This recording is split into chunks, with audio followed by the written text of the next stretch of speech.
বিসমিল্লাহির রহমানির রহিম। খামারে প্রিয় ভাই ও বোনেরা, আসসালামু আলাইকুম। আমার গাড়লগুলো ফাঁকা জমিতে ঘাস খাচ্ছে। আমার গাড়লগুলোকে গোসল করানো হয়েছে কিছুক্ষণ আগেই।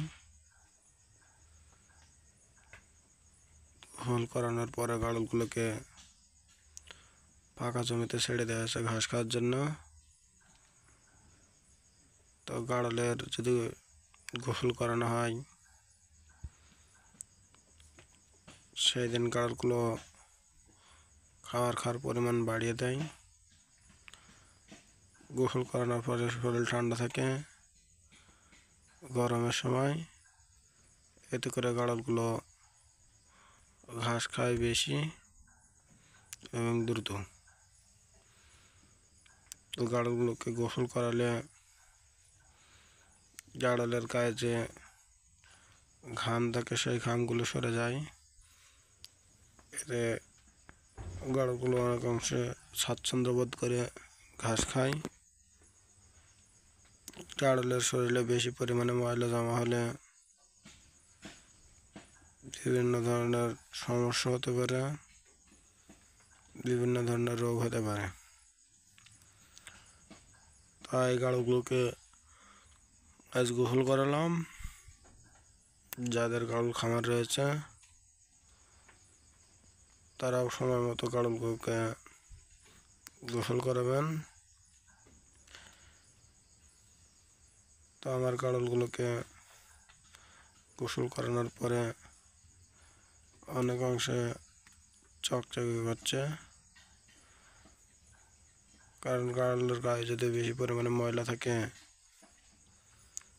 গাড়লগুলো দেখতে সুন্দর লাগে না। তো গাড়লের যখন গা ধোয়ানোর সময় ওভার হয়ে যায়, তখন দেখবা যে গাড়লগুলো খাবার খেতে চায় না। গাড়লগুলো এক স্থানে জড় হয়ে থাকতে চেষ্টা করে, খাবার খায় কিন্তু কম পরিমাণে। তাই গাড়লগুলোকে নিয়মিত গোসল করানো প্রয়োজন। গরমের সময় 2-3 দিন পর পর গাড়লগুলোকে গোসল করালে ভালো হয়। শীতের সময় আবহাওয়া দেখে গাড়লগুলোকে গা ধোয়াতে হবে। অতিরিক্ত শীতে গাড়লের গা ধোয়ানো ভালো নয়।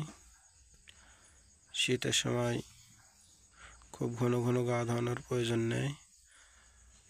যখনই দেখতে হবে গাড়লের শরীরে ময়লা হয়েছে, তখনই গাড়লগুলোকে গোসল করাতে হবে। গাড়লকে গোসল করালে গাগুলো পরিষ্কার থাকে, দেখতে ভালো লাগে। এতে গাড়ল অনেক অংশ সুস্থও থাকে। আল্লাহ হাফেজ।